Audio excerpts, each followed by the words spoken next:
my name, sing for the king. The game is yours to play now. The light provides. This is Eventide Radio.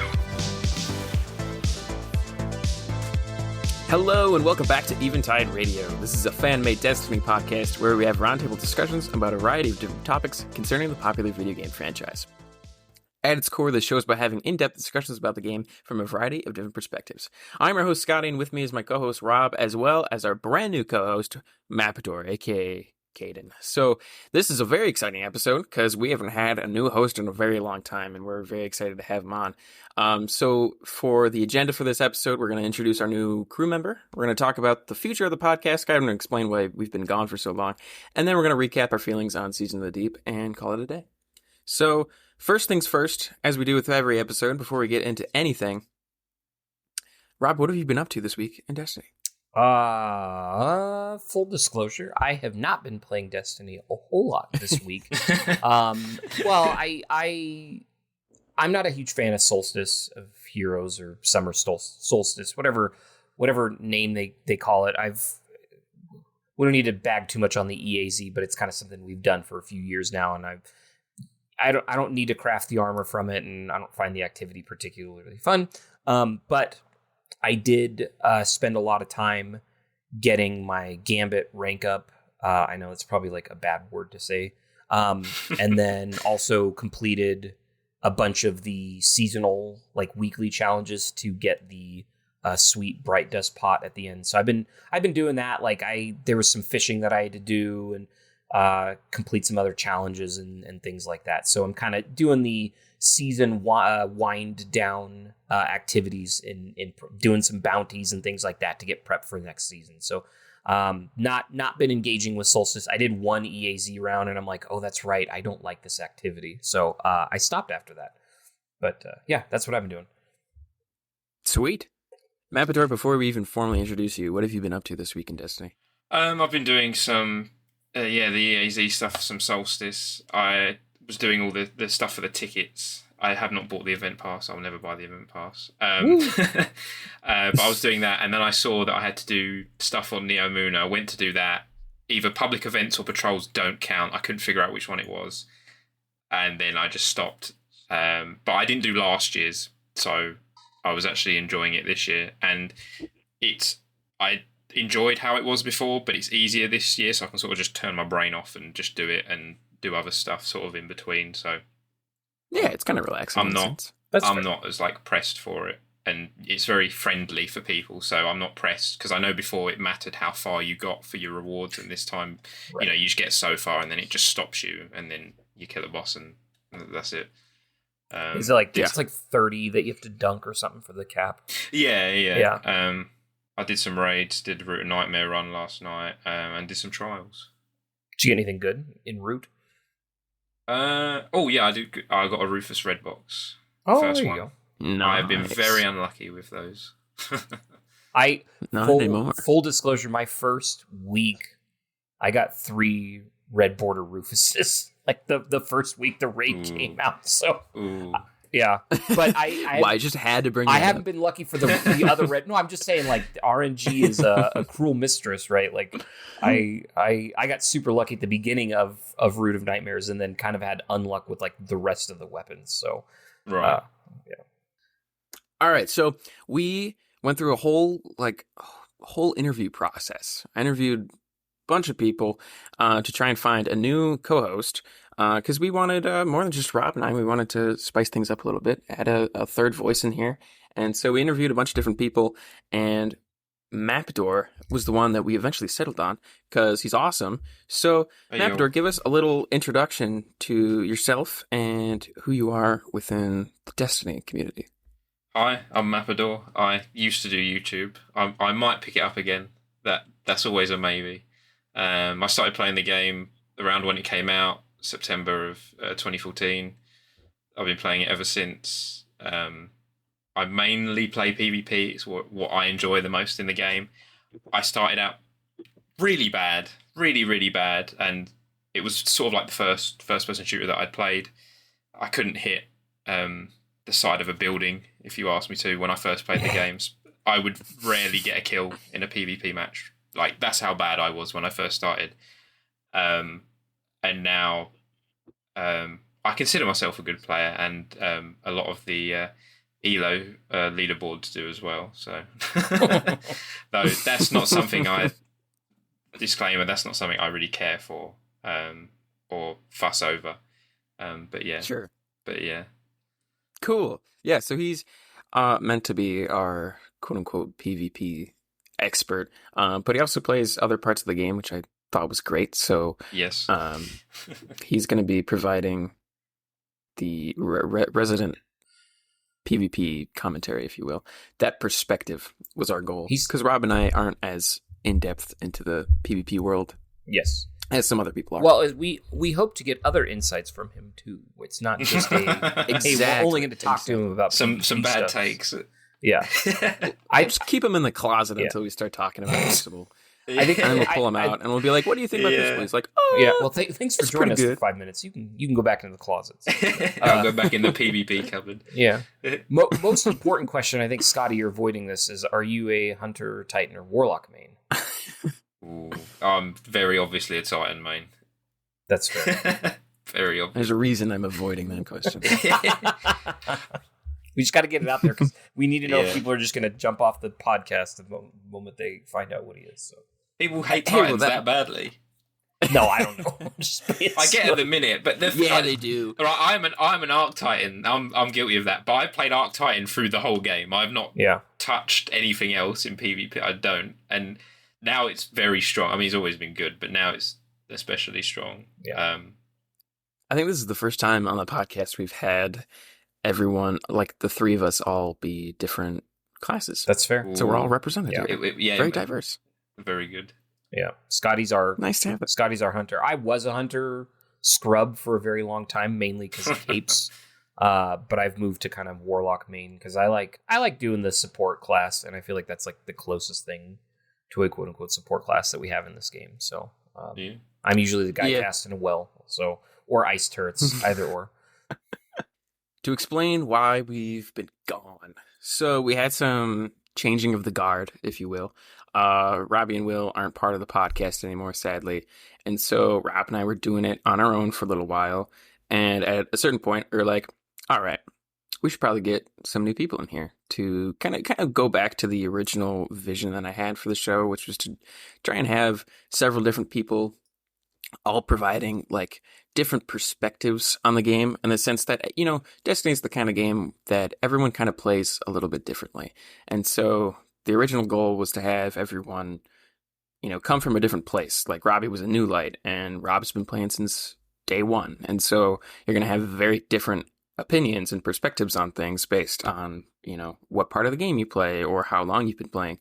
So we wanted to get another voice in here, and that interview process took a while. I was busy graduating college and then busy trying to get my freelance editing career off the ground.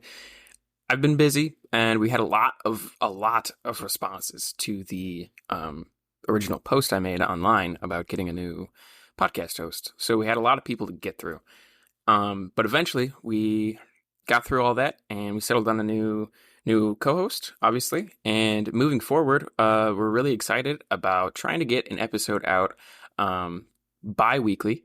We were planning on trying to do some short form content in the meantime, when we're not uploading full episodes. And in case some huge news comes out that we need to talk about, we want to get back on Twitch. We want to start streaming there. So keep an eye on that channel if you are currently following that.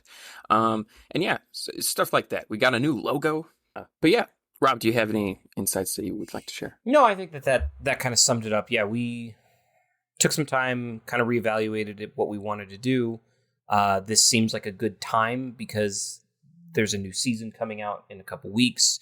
This is also going to be the announcement of the final shape, or sort of like the preview of that. We're going to get a reprised raid. Like, this is a good time to start having these discussions again.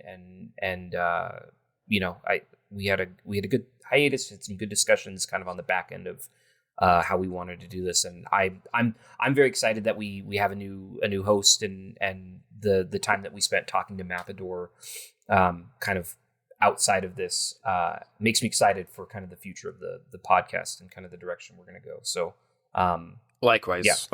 Awesome. Yeah. So we're trying to get out. I know in the past, especially, fairly recently, I haven't been doing a very good job of getting out episodes on a proper schedule. And I'd like to going back to doing that and doing additional stuff on top of the podcast and promoting it in different places and doing like cool stuff like that, like reaction streams and doing like charity streams or stuff like that. I think we've done the game to give thing in the past, yes. But I think we did it twice. I think we did do it twice, yeah. But I like to go to do fun events like that. Well, and I really enjoyed the one night where there was like, we somehow got like 6 of us on the stream, and we were doing scorch cannons. We did that for a couple hours and just like, kind of trash talking and just kind of bullshitting. And I think doing stuff like that would be a lot of fun again. Certainly to kind of get into. So yeah, look for activities like that. We're trying to get the podcast really on our feet and running again. So yes. And if you don't follow us on Twitter, please do that, because that's where I'll be posting like different updates about various important things. I know several of you already do, and I deeply appreciate that. But that's where I'll be posting stuff like, hey, we're having an episode about I don't know, maybe something super significant comes out, maybe with the Final Shape one. I'll be like, hey, what did you guys think of the Final Shape reveal? Give me your thoughts in one sentence. So there'll be like interactive stuff on there as well, if you want your thoughts to be discussed on the show. Yeah. So please follow us there. That's pretty much our only social. We don't use Instagram or Facebook or anything. It's else. X now. So that's Twitter anymore. It's called it Twitter. Yeah. Right. But you know what? Already I'm not lost calling everybody. it X. They're not going to know where to find us. So they're X's. They're not tweets anymore. Are they actually call them X's? That's now? what he wants to call them. That's what he wants to Oh. call it. It's so dumb. It's so dumb. Oh, that's. You know what? I take it back. We're going on other social platforms. Well, so if the past tense was you tweeted something, so would you say you X'd something? Like, it just sounds so nonsensical. Yeah. I hate that so much. Anyways, follow us on X, I guess. I guess that's what we're on. I don't know why it's so funny. It just is. If we get so many likes, we'll post a video there, and it'll be an X video. Well, hold on. Let's be careful with our wording. Follow us on X and also follow us on XXX if you know where to find us. Yeah, we're gonna make a. Well, isn't there? I've never gone to it, but isn't there a guy on like Pornhub who posts video game videos and he gets like a ton of views because he's using that website? Yeah, no, I read something about that, and he makes more money off of that than on YouTube or something. Something silly. Because there's still ads being run on it, right? And yeah, let's be honest, who's probably the primarily audience of people going on that website? Like, I'm going to do this thing that I won't talk about. And then Destiny podcast. I'll watch this COD video right after on the same website. So yeah, you heard it here first, folks. We're gonna set up a Destiny video page on X videos or something like that. Oh yeah, a lot of Microsoft content. Well, you wouldn't get. You're not gonna be like. It's not advertiser not friendly because it's like any adverts on there. So all the people playing games on YouTube that would be, not ad friendly. It doesn't matter on there. Right. Yeah, exactly. You're not going to have the age restriction issues that you'd have on YouTube, and you could swear your head off the whole time if you wanted, and I'm just waiting for people to start streaming on there too, because anyway, no problem. Yeah, so we're not okay. So let's take a step back. We're not shifting our image to go onto those websites. So not yet, at least. Yes, no, not actually. But But yeah, so that's where we're going forward. That's why we were gone. Hopefully that's a decent explanation. Hopefully that suffices. And without further ado, I suppose this is now a good time to start actually talking about the game that we claim to talk about on the show, which is Destiny 2, Season of the Deep is the current season. It just pretty much wrapped up the main story, I believe. Been out for some time. It's about to go away, about to end in August. And there's been some pretty significant stuff that's happened. There's been some new activities, obviously, but there's also been some pretty significant story beats, specifically one major story beat that we'll talk about. There's been a new dungeon, Ghosts of the Deep. We'll probably touch on that. We'll probably talk about that more in depth in a future episode, but we'll touch on that as well. But yeah, I think we should talk about Season of the Deep as a whole, kind of talk about, or compare it to some previous seasons. Kind of want to hear your guys' thoughts on, is this keeping you involved with the game? Is this satisfying the itch, if you will? If not, why not? So, Rob, I'll give you 2 sentences. 2 sentences. Two sentences. Oh no. I want 2 sentences as for your total overall thoughts on the season, and then I need a star rating out of 5. Wow. Okay. Overall, this is still part of the same sentence. Overall, really cool lore implications and development. And I think this is something that I have been advocating for basically since we've had the seasonal model, where I've wanted the subsequent seasons after the expansion to accentuate or sort of have a throughput throughout the year of, like, you have Lightfall happens, and then the next season is something as a response to Lightfall happening. And I think this is the first season where it really felt like that. And hopefully they kind of carry through with that. So that's my first sentence. It was a very long run-on sentence, but I think that's okay. It's not grammar. I know. Class. Yeah, that ship has sailed a long time ago. So I think lore-wise, great. Continues kind of a nice throughput. In terms of activities, salvage is pretty cool. As kind of a 6-man activity, the enemy density could maybe be better. And then I do like deep dive. I think with integrating the exotic mission as part of that was a huge mistake, and what the end result is now, because it sounds like anyone trying to just team up with randoms on like getting match made with them is just a nightmare, where it's like one guy posted like 15 out of 15 attempts, every single one was like people were attempting to do the exotic mission when he just wanted to do a deep dive. And so I think that was a very poor decision on the overall like kind of design space of deep dive, but still a cool activity. I like the kind of random dungeon-esque feel of it. Anyway, I would say 3.5, 4 out of 5. It's been a pretty interesting season with all the lore developments and the activities, but it's definitely not been my favorite. There's also a lot of cool quality of life stuff that came with this, like the exotic armor farming, which has been a godsend. Because so Nothing Manacles, I don't know if I've expressed this enough, is my favorite exotic armor piece. And since it came out, I've had a garbage like 61 roll. And like last season, I actually made a spreadsheet. I know I've exceeded my 2 sentences, but I don't care anymore. He's gone over. I made a spreadsheet of every exotic that I got on my warlock throughout the entire season.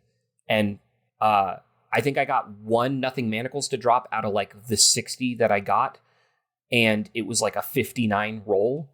And prior seasons, every Nothing Manacles I got was like sub 60. It was like I was like cursed. And then finally this season with Target, like even though it costs a lot, I was able to finally get a 67 roll Nothing Manacles. And now it's like glued to my hip. So for that reason alone, this season was a 4 out of 5. So what is it? What is it about the exotic that you like so much? So I really liked Nothing Manacles in D1. Because I liked having the 2 charges, and back then in D1, you could proc that like void vampirism ability where you'd like, if you got a kill with a void ability, it would immediately start to like bring your grenade energy back. Yeah. And I like that it genuinely kind of feels exotic, where it takes the Controverse hold charging and puts it into Nothing Manacles and doesn't require you to like actually charge. Because I like Controverse hold, except for I hate having to charge my grenade, because it feels like it kind of like disrupts if you're like up in the air and you have to like charge your grenade. Like I just, that flow doesn't work for me. So I like that you get the full capability of the charge grenade, and you get 2 of them. And so I like being a grape lord, if you will, of just throwing grapes everywhere. So I also like the look of them, because it's like the Sunbreaker exotic, but it's got the cool like void kind of glowing on your wrists. So I think it's cool. I like the aesthetic of them. It's always been like one of my favorite exotic armor pieces, and like I think it's arguably just as useful as Controverse hold, because you get the 2 charges, and now and with this most recent season, there was a huge buff to like their actual tracking, and they make a cooler sound now, and they feel like where they finally should be. And so Space magic sounds. Yeah, exactly. So it's just, I don't know, something about it. Like it's always just been my favorite exotic. So, yeah. Well, that was way over 2 sentences. It was like 3 or 4. Come on. Season of the Nothing Manacles. Yeah. So okay, that's perfectly valid. I mean, quality of life is a huge part of Destiny, especially going from season to season. Right. And so that obviously has like a huge impact on your experience in the game. Oh, and if a season brings like huge quality of life changes, then it's perfectly understandable to be like, yeah, this season was awesome because it made the overall game flow better. Yeah. No, and I think that you bring up a good point, and it's kind of hard to like detach certain aspects of patches to like, because like you think of like when the Witch Queen launched, that's also when we got Void 3.0, and those like in my mind are sort of like synonymous with each other. Of like Void was so fun to play with that launch, and Witch Queen was such a cool expansion, and it was so fun to just like be a Void Lord, figure out this new Void 3.0, learn all the new verbs, and while you're also playing the Witch Queen campaign. So it's like, yeah, I think some of those quality of life changes are inherently glued to, like we always talk about Forsaken, like, yeah, the story was awesome, but that's also when we got kind of the complete restructuring of our loadouts, and special weapons came back, and in fact you could put them in the kinetic slot now, and like that change to the overall Destiny design space of the game was so inherent. And like, yeah, people talk about how great the story was for Forsaken, but it's like, it's both of those things together that saved the game. It wasn't just the campaign. But yes. It was if it was just the campaign, it would have been a whole different story. Exactly. For sure. Yeah, absolutely. Because, yeah, no, that all makes sense. It's the same thing with Beyond Light and the content vaulting. People tie them together. Right. So then Beyond Light gets quite a bad rap, especially for PvP stasis as well. Right. Yes. That's what happens with like live service games, is when you have stuff like that tied together. When you have a content drop tied with major overhauls of the overall workflow. Right. Then it's like, oh. And that's maybe why. So like obviously you look at Taken King too, right? That was a huge overhaul to all of D1's like economies and infrastructure and infusion and all of those things. And again, that was kind of one of those like, yeah, people probably wouldn't have keep playing Destiny if it kept the same kind of path that it was in during like House of Wolves. But then you look at like Rise of Iron, and there wasn't really any fundamental changes to like the game, but like all that Rise of Iron really had was itself and its story to stand upon. And I happen to like the Rise of Iron campaign, and I like the Wrath of the Machine raid and all that, but it's one of those where people don't really like, it's almost like it's like a side conversation now of people talking about Rise of Iron, because there wasn't really anything like super memorable that came out It's with just it. Siva. Yeah, exactly. Just Siva. Yeah. No, that's fair. And the thing that people are still talking about to this day. No, you're right. Yeah. You're right. But like, kind of in the context of like comparing it to like Forsaken or Taken King, like it didn't have this like massive overhaul to the game that people associate with. Same with kind of like Shadowkeep, right? Like, I guess that was the start of season passes. We got finishers then as well, and the finishers. You're right, and the champions, and like what was the armor? They had the armor changes then as well. Yeah, and that's true. That's when builds kind of first actually started to become a thing. Yeah, no, that's fair. That was a pretty substantial thing. All right, Mapador, I'll give you an extra sentence. You have 3 run-on sentences. Make them count. Story's very good. It's very interesting. The activity is meh. But the theme and environments are cool. 3.5 out of 5. 3.5. Yeah. That's pretty good. Yeah. That's pretty good, too. I kind of expected you guys to go lower than that. Like, the story was very good, and I found it very interesting and engaging. I think Veil Containment helped as well. I know it's not seasonal content, but it came out around the same time. I really like the environment. They didn't have to do the underwater aesthetic, and they didn't have to do the underwater sections, but they did, which I think is very good. Maybe a step in the direction of having more combat in space, because it's sort of a similar thing, low gravity. That's true. I can see them using that in Nightfall where you cross between the Cabal ships. Yes. Well, it's normal gravity there because I guess we're over Neptune, but maybe we'll do more space stuff and there'll be lower gravity and that'll be more interesting. Yeah. But that was very cool and the environments were very nice and it was a change, I think, definitely. Mm-hmm. But the activity is. Yeah, the enemy density was very low. The environment for half of Salvage is very boring. I think Titan as a location is quite boring. It's very just industrial, but we've got that on other planets. Except there's rain. Deep Dive's cool, but I think the activity's ruined by how it's laid out and that you can only get certain rewards levels if certain people do things. It feels like public events where you turn up and you've got to do something and the other people don't do it. But typically those you can solo, but with Deep Dive it requires you to have those other people, do it as well. Yeah. And I think that's very frustrating. Especially tying it with the exotic mission as well. That is just moronic. That should be separate. Yeah. Like heroic missions, you select on it. It's Deep Dive. And then Deep Dive, or whatever they'd want to call. I've forgotten the name of it. Wheatstone or whatever, or Whetstone. Yeah. But I think it's a lot better than last season's story. The characters felt very natural, and it was a good progression. The dialogue's very good. The dialogue's got a lot better in the game. Like the character interactions are very good as well. Before it was very cardboard person says this, cardboard person says that. But now, especially in the last few years, but especially lately, the characters have felt a lot more like characters, and I think that's very good. I'm very invested in the character drama and who's saying what to who and why, and I think that's very good. Yeah, absolutely. I like what you said about the when you're fighting other people in a matchmade activity.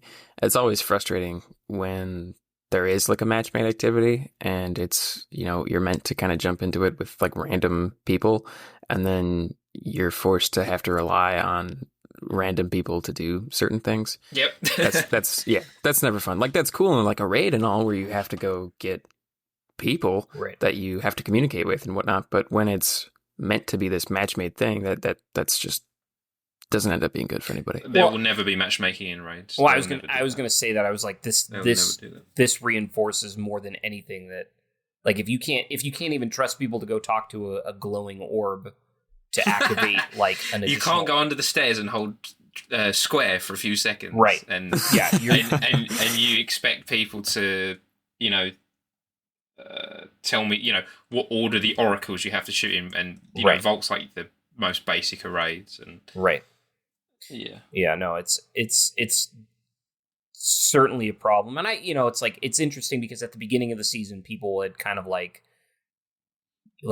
kind of calling out to like, hey, they should really change this. And then by the time you get to the Whetstone exotic mission, you're like, okay, that's why they didn't change it, because they kind of like inherently baked all of these things into this. And I saw some really cool, clever ideas where it's like, if there should be sort of like 2 different playlists, and you don't get into the upper playlist until you've done at least a tier 7. So it means you at least acknowledge and how to activate the glowing orb and all of that. And like, but then it's like, well, but then you divide the playlist. It's like, well, you're already dividing the playlist when you have people like leave after the first encounter because like they can't get to the tier 7. And they hotfix people being able to join in progress, which is good. Mm-hmm.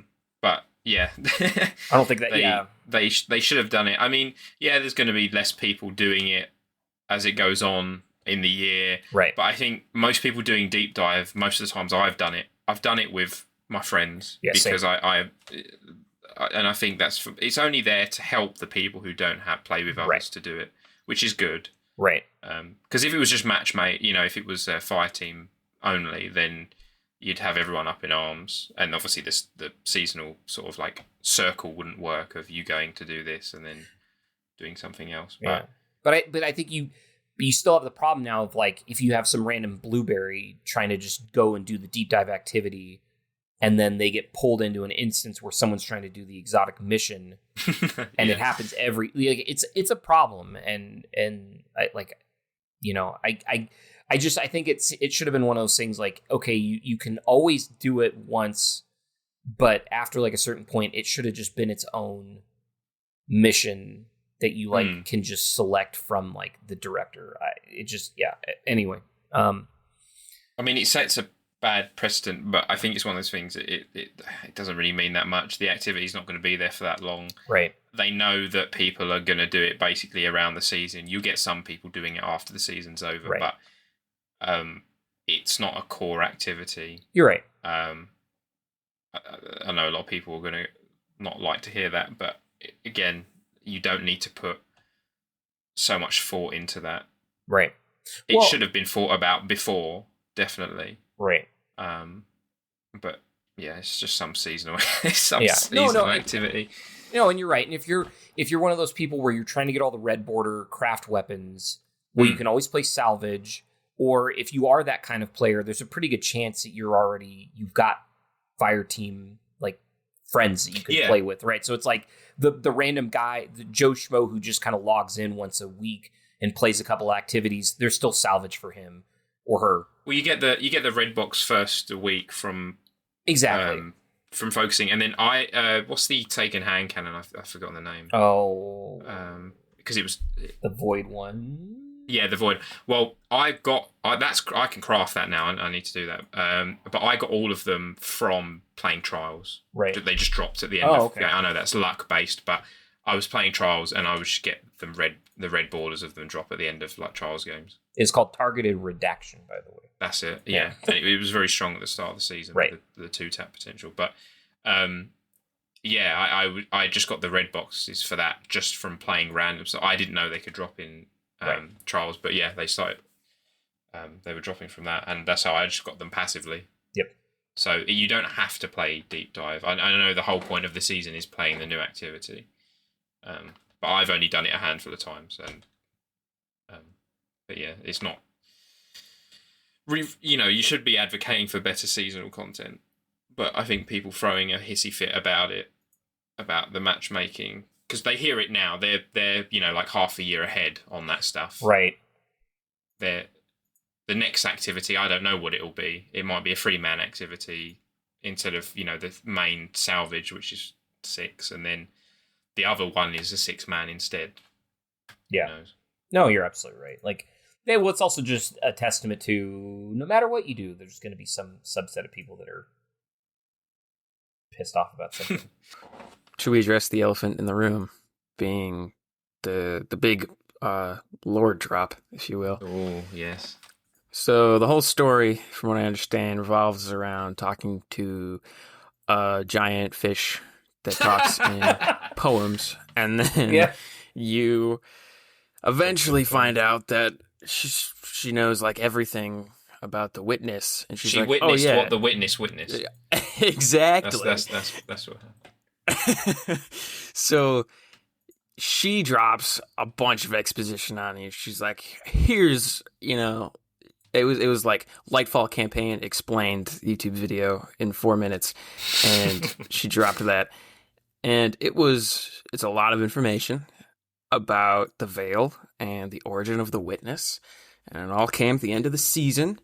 So, Rob, we'll start with you. How are you feeling about just like the cutscene itself, the contents of the cutscene, the timing of the cutscene, et cetera, et cetera?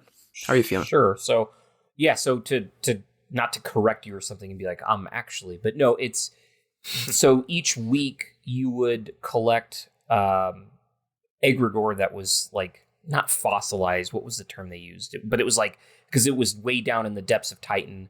And that if you put it in the fish tank right next to Asa, it would allow for kind of a psychic link between Sloane and Asa. And yeah, she would talk in these weird kind of cryptic, poetic, not parables, but kind of just these weird, well, maybe I guess they were parables. They're just like weird things. Yeah, exactly. That didn't quite make sense.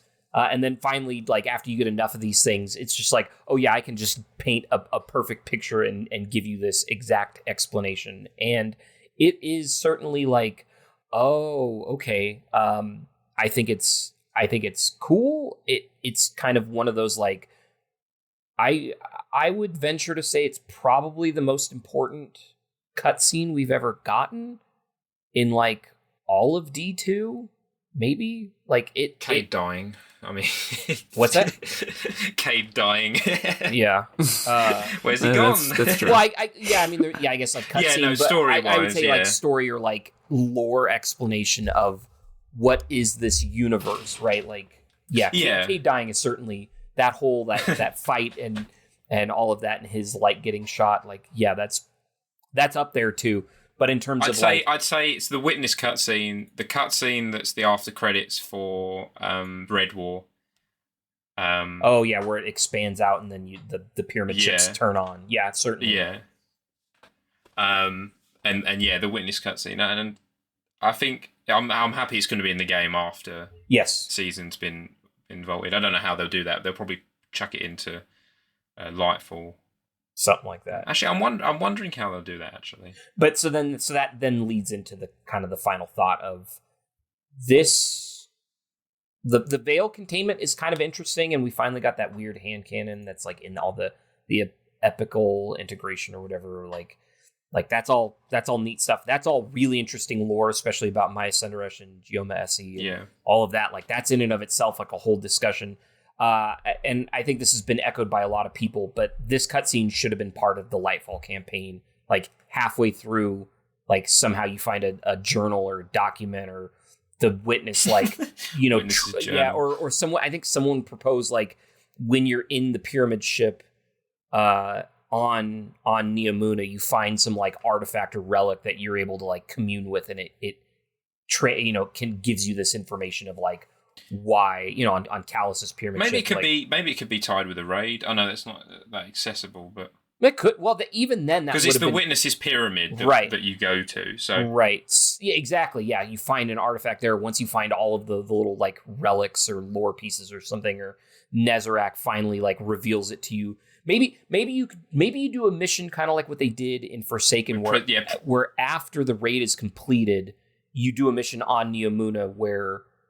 You're able to do like kind of what they did with the Witch Queen, where there's the mission that you can do weekly. Yeah, the preservation mission. You do something like that where you're able to load an instance into the raid, and you find like you go to where Nezarec's body is. You can immediately load in there. You ward off some enemies, and then you unlock this cutscene like as kind of a post raid, but still part of the Lightfall campaign. Like I think that would have been an appropriate. Maybe you go to there's that secret chest. That's after first encounter in the raid, and there's that Veil statue with the orange light behind it. Yep. Yep. maybe you go there. That would have been cool. Yeah, like if there's a door that opens behind it or something. Yeah, because that's a cool room. Mm-hmm. Yeah, just regardless, like I think that's actually kind of a cool idea.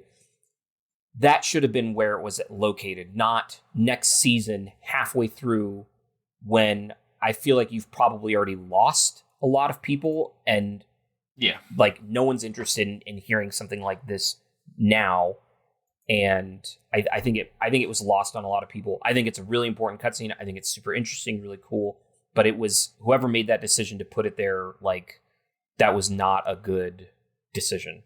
I get why they did it, because you can't have a cliffhanger DLC because the next expansion is a year later. Right. You can't just have like weird, like, oh, the witness has gone and done that. Oh, now we're going to Mars to shoot Hive for like there has to be story that goes through the year as to why, which also is important to ask. What are they going to do with the final shape? Right. Is the end of the story then? Because then we've got a season after, and we've got the season that runs along with the final shape as well. Right.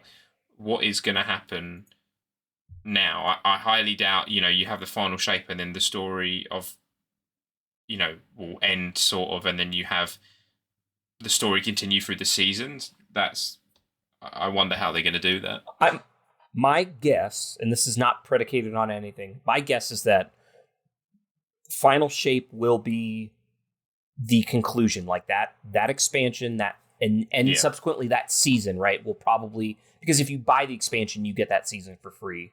I think that's still how they do it.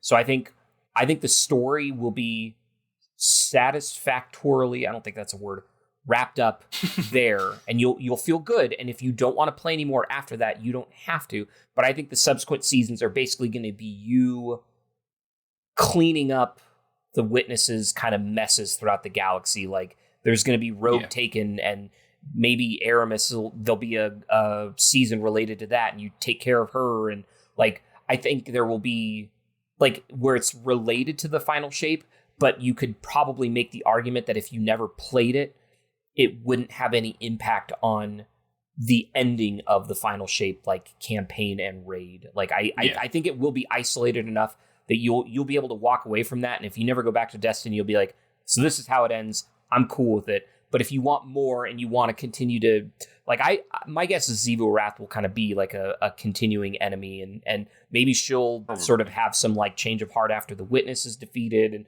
I'm making assumptions here, like, and then she'll kind of like, she'll be the next enemy that we have to kind of take care of. But ultimately, like, that doesn't have any impact on us defeating the witness. And like, she's not going to be so much a threat that it's like, that's the next darkness enemy. It's like, no, she just needs to be taken care of because she's annoying and keeps yelling at us. Like, she keeps yelling at us when we're doing activities. Exactly. So I think it will wrap up and be contained within that season, but the subsequent stuff for the rest of that expansion will be, just kind of taking out the trash, so to speak. Yeah. So loose ends. Exactly. Tying up loose ends. Because it would be weird if they did, it's the final shape, you kill the witness, but then something else happens. Right. And then he like gets away, and then the rest of the year you're like chasing him down. What would you do? You couldn't, because I imagine what's going to happen is they'll probably take a longer break. They're going to have to reveal whatever's after the final shape, right? In the reveal. If like with the other ones, with the Beyond Light one, they revealed Beyond Light, and then they went, we're doing Witch Queen as well. Right. And then we do Lightfall. And they only teased them, and then with the Witch Queen reveal, they showed off. They talked briefly about Lightfall, didn't they? And then Final Shape. Right. And then, like, what are they going to have to? Because otherwise half the community is going to go, oh, well, the game's ending. Because they keep saying, the stories, the Light and Dark saga is coming to an end. We know what that means, but the average person probably think, the game's coming to an end. D3 will come out next year. What? I'm wondering what they're going to have to reveal it. I think. Oh yeah, they're going to do after. There'll be a carrot to dangle, certainly. Yeah.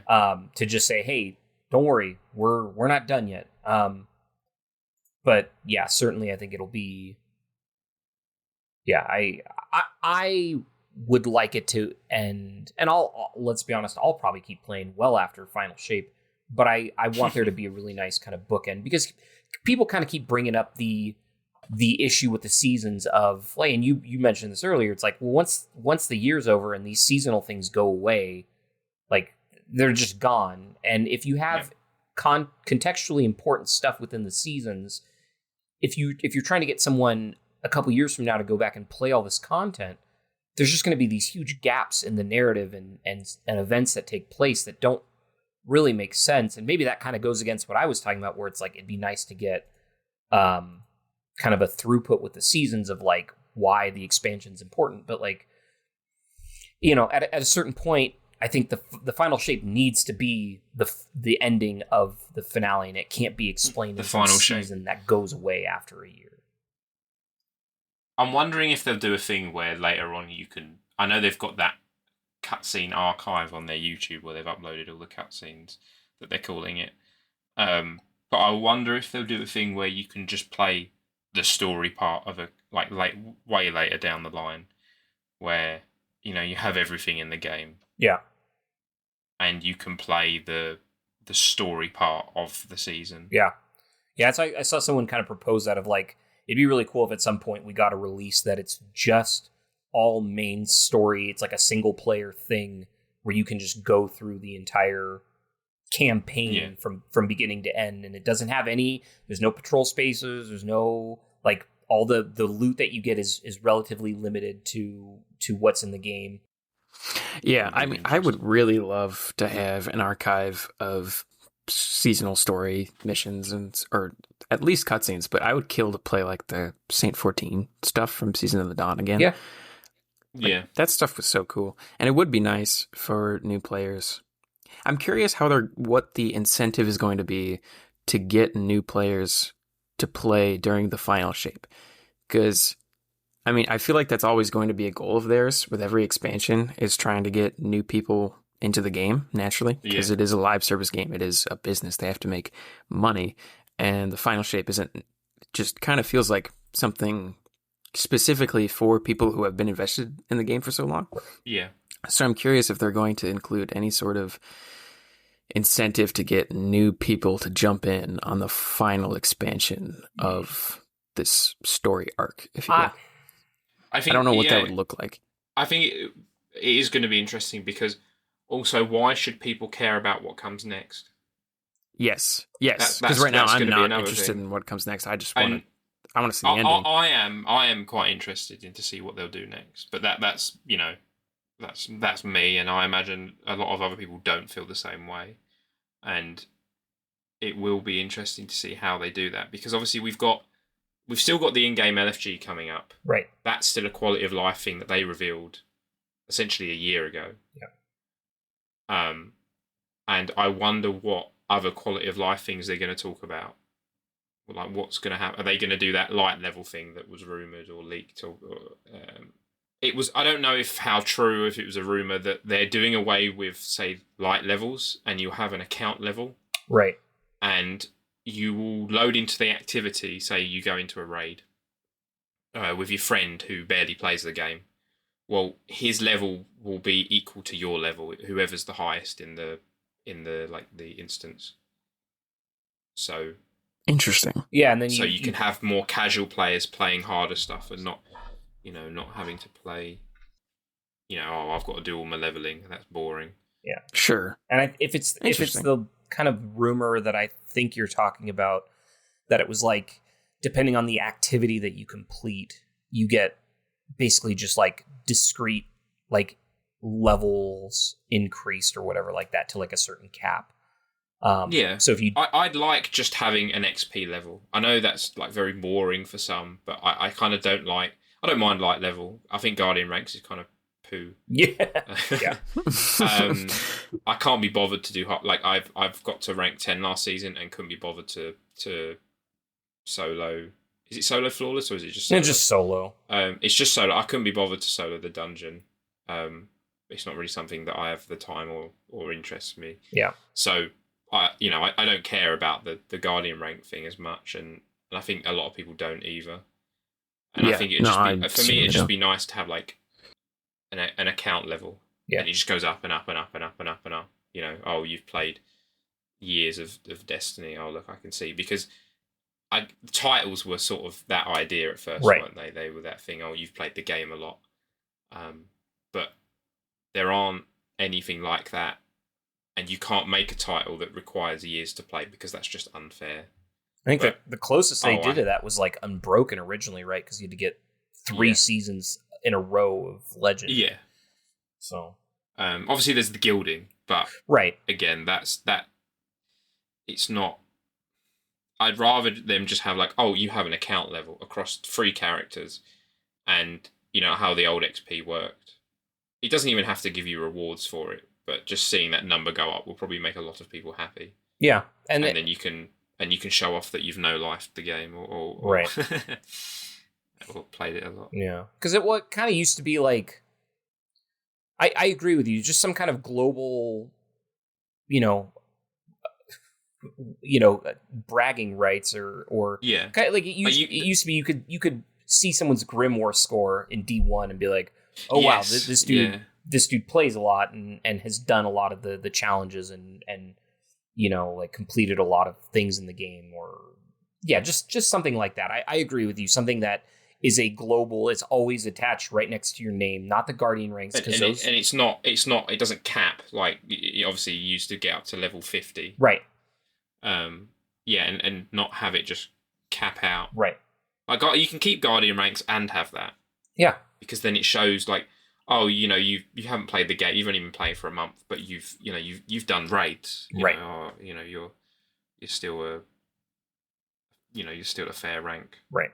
No, I having just something. I agree, because it's seeing someone's triumph score is not really. I mean, that's one way to measure that, and I think that could be used in a way, but you can't really view that easily on someone's page. Like I can't go and look at you and be like, oh, you've got a triumph score of 100,000. Like you've played quite a bit, but like some kind of like you can really show how much time and energy you've put into this game, and yeah. Yeah, hot take, this is a little off topic. I hate power leveling. I know. Or light leveling. You never do it, Scotty.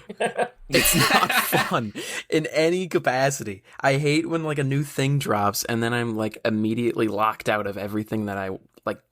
I'm like locked out of the game until I play 17 strikes and I have to like level up my thing. So I'm glad that they've kind of like steered away from that in recent seasons. I was gonna say, how did you feel this season?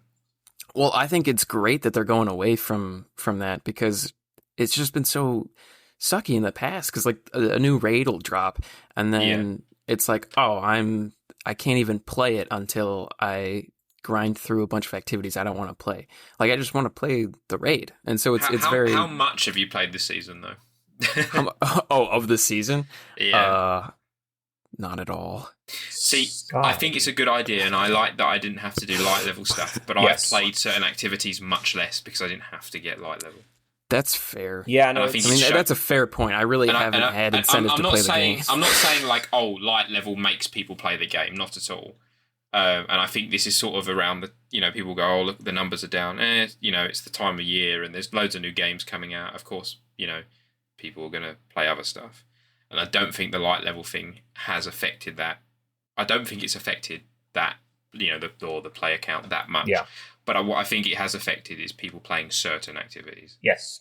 That's a fair point. I guess then that begs the question, though, like, if people aren't playing activities because they don't want to up their light, then why does the activity exist? And is it really that fun to begin with? Yep, and that's why they need to do, and I think they are doing it. I can't remember if this is a thing that they said they would like to do, or they said they were doing it, but like season of, quality of life to the main playlist activity season. Yes. I keep people being, like, not next season, but the season after, being talked about that they're doing that, and I don't know if that's a fact. I feel like it was, and I'm not sure. Was it?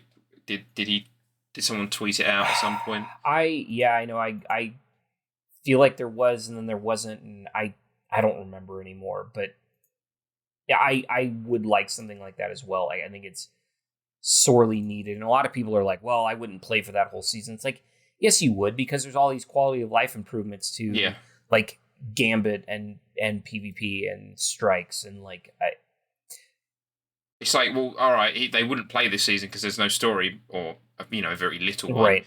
But then when you come back for the expansion, you'd probably stick around more because of the other content. Right. Crucible, Gambit, strikes are better. Right.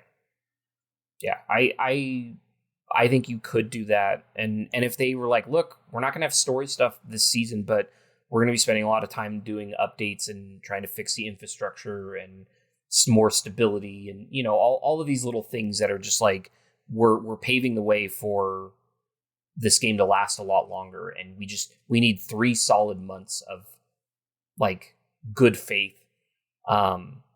And maybe that'll be after the final shape. Maybe that's the season after final shape where there's maybe because I had a thought and we were kind of talking about it, and then we changed subjects, but we were kind of talking about like the final shape and getting people butts in seats to play final shape. I think you'll probably get some people that are maybe like, if they market this as like, this is the end of the Light and Dark saga, you might have some people that are like, well, they like to read the last page of a book because they don't want to, I think you might get a lot of people doing that, but I think this is also the perfect opportunity to be like, look, maybe you've kind of dropped off, and now that the Light and Dark saga is over, we're starting a new saga of Destiny, and this is there's never been a better time to jump in and start playing, because you can start fresh. All the characters, all the locations, all the story elements are all going to be new, and maybe they take a step back and say, look, this is a fun ride, but we're never going to do a 10-year story arc, and moving forward, all of the things that we get are going to be contained within that year. So you don't feel like you need to be as glued in, and I think that'd probably be the best idea. Yeah. I think, well, there's that rumor that they want to do it, how they want to do the narrative again, how it was in D1, where it was more mysterious. Yes. And I'd like that. I've liked the storytelling in D2. It's got better, but I think how they do it has definitely got better as well. But I think the actual what they're telling and what they're doing was better in parts of D1. Only parts. Yeah.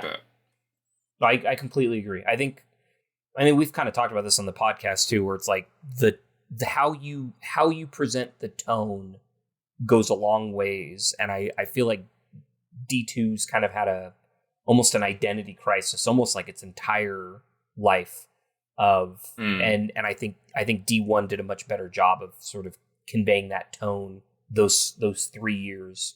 And like imagine like Taken King, but with the character development and writing that we've got now. Right.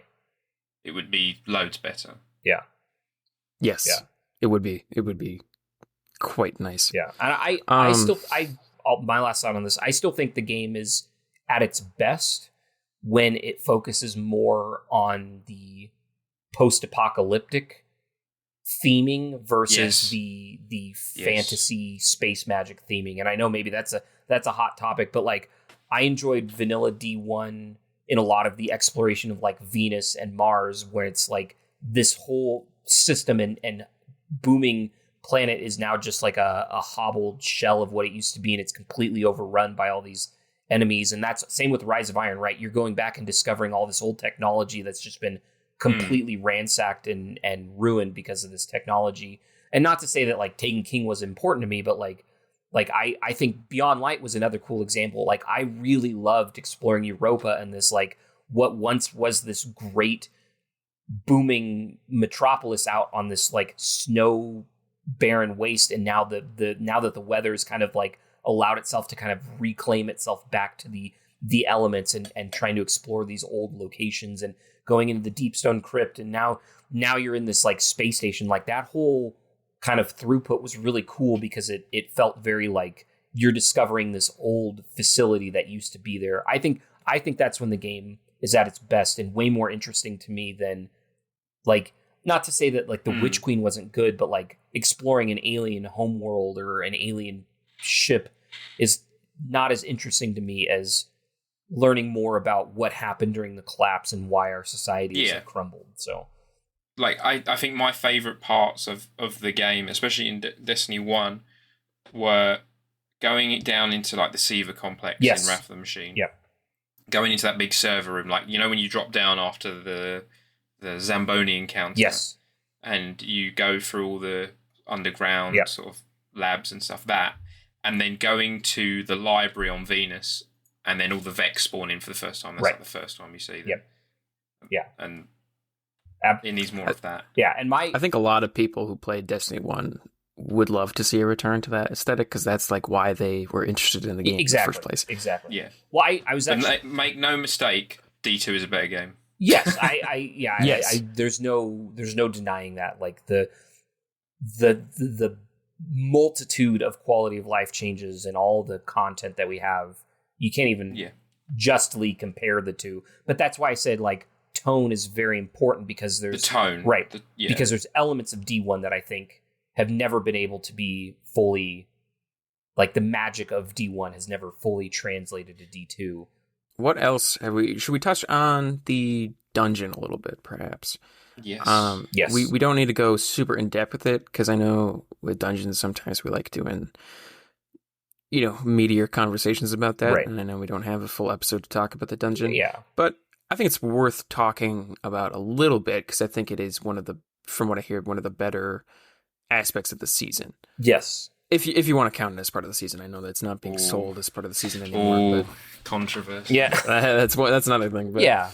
But your sentiment of like it being sort of hand in hand with the season is not incorrect either. So sure. So what'd you guys think of it? I guess. I think it was good. The jump between the encounters is maybe a bit like long, but the aesthetic of the season is very nice. They're very cool. I like the underwater elements, and I like how they've integrated that into gameplay, and that there's more of it in the dungeon. But I do think some of the encounters feel rather long and drawn out. Yes. Especially the first encounter.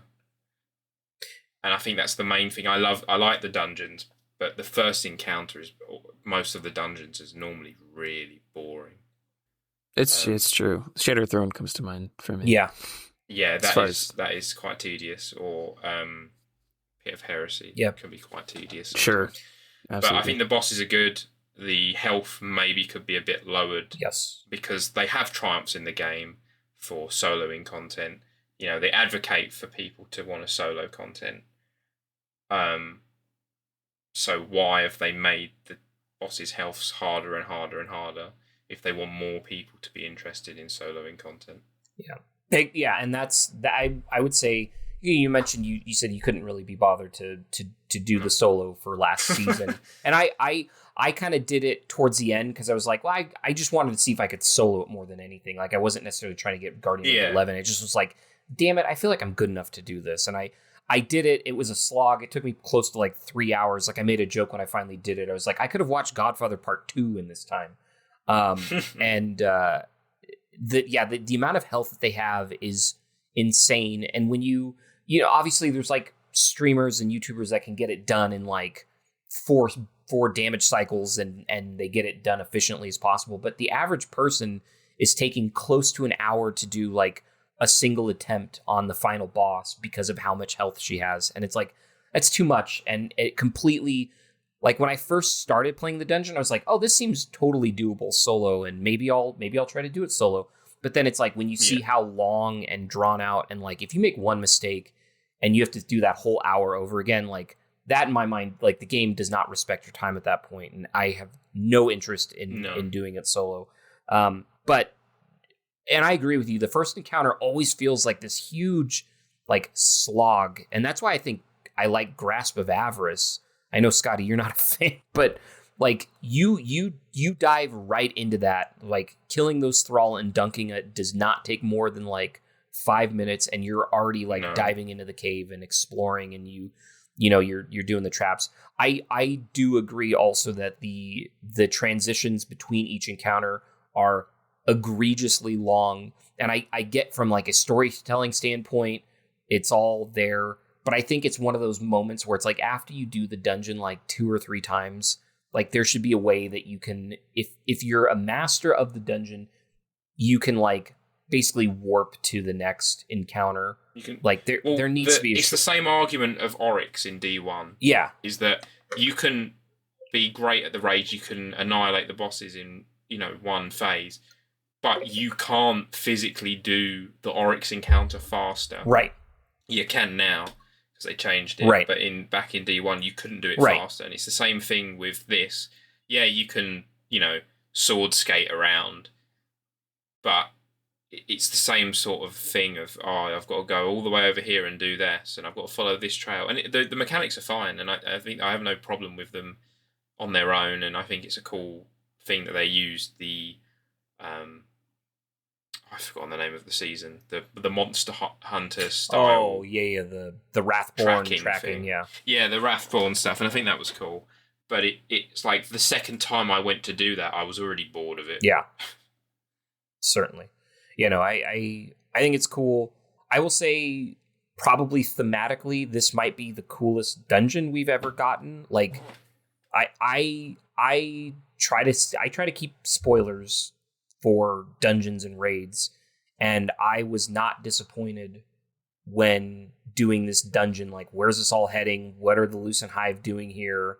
And then you like that reveal, and it's like Oryx is just sort of like sinking into the sands of Titan's like core, and they're trying to resurrect him. Like, that's such a cool, like, I was totally blown away. I also think this is probably the best dungeon armor. Like, the aesthetics of the armor is probably like the coolest we've ever gotten, where it's very like, people have kind of compared it to like the ring wraiths or of like Lord of the Rings, like the that's kind a good comparison. The armor's really cool. It's armor's definitely worth it. Some of my favorite that we've gotten in a long time. It takes shaders really well. It's really cool.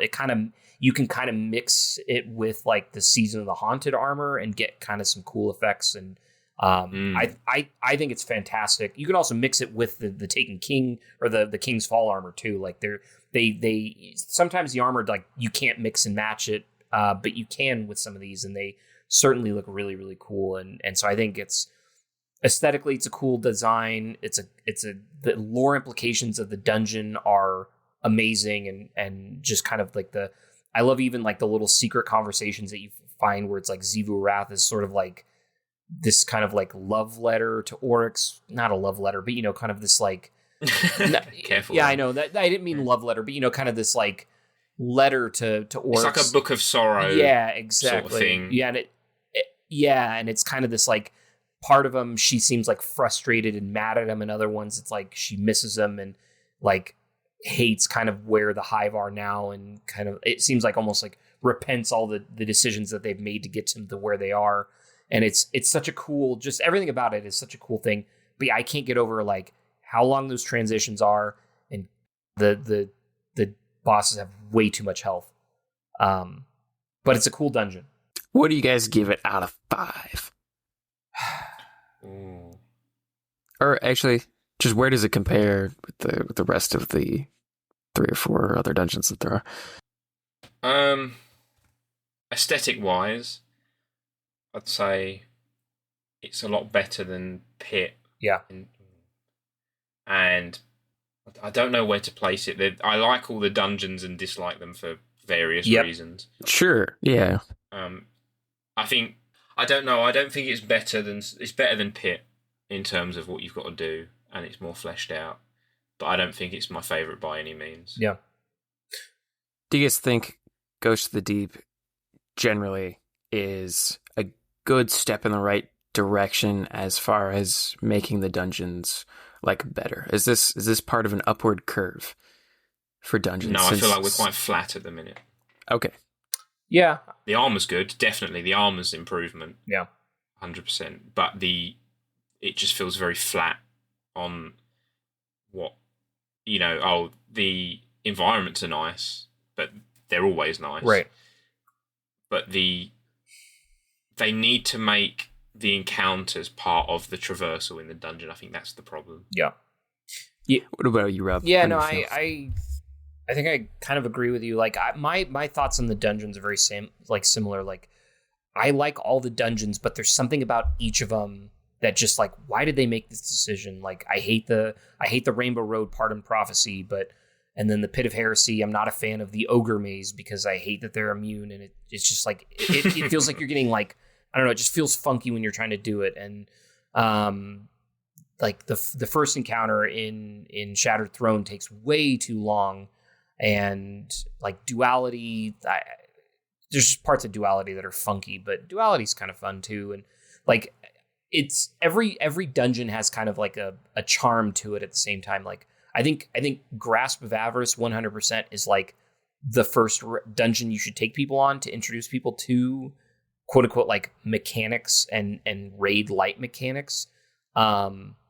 It's easily one of the most teachable ones because it's like, hey, if you've played Gambit, you're just going to do that a lot, and like that gets people going, and like it gets people excited about end game content. Like I have some buddies that had never touched a raid or a dungeon, and that was the first thing we did so they could get G-Horn, and they had the time of their lives because it was like, this actually felt like something challenging, and they had to communicate and understand boss mechanics. So like, but I agree with you, like the servitor cannon part is like so bizarre. Oh, it's so boring. Yeah, and like, so again, each one has something associated with it where it's like, why did they do this, you know? But and this has the super long transitions that, yes, from a storytelling standpoint are very cool, and we get it. It's supposed to be this very vast, and I something I wanted to talk about when we were talking about the seasons that I forgot was like, I think the depths of Titan have become like one of my favorite kind of like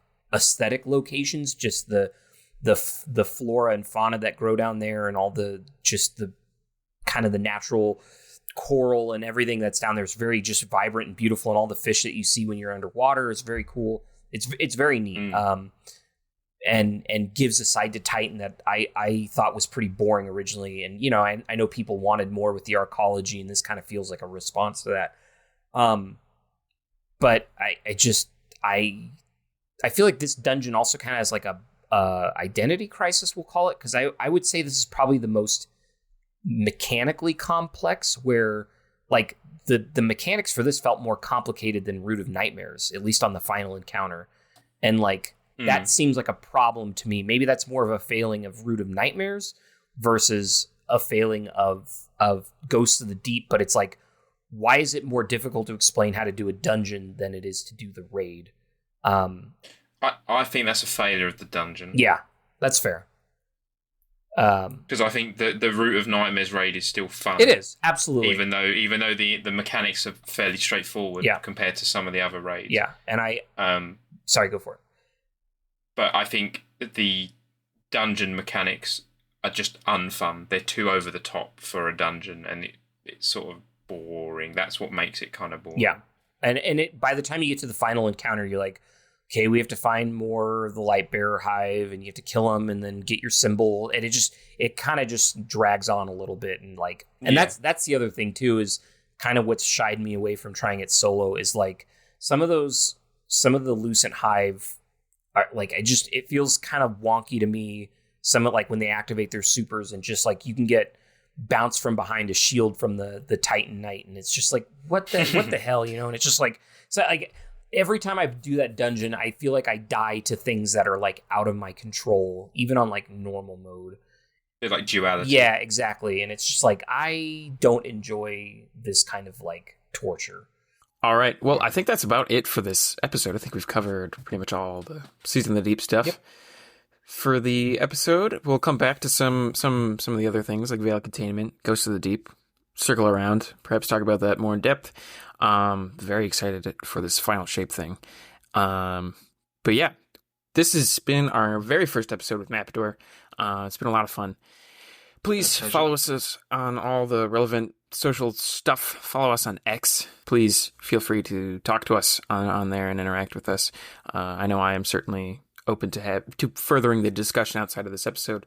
But without further ado, thank you guys for listening, and we'll see you guys next episode. Bye. You can put this voice recording away and go on with your life, because you and I both know you'd have me yapping in your ear for the rest of your days. Want to further the discussion? Get in touch with us at any of our Twitter handles, all of which can be found at our podcast description.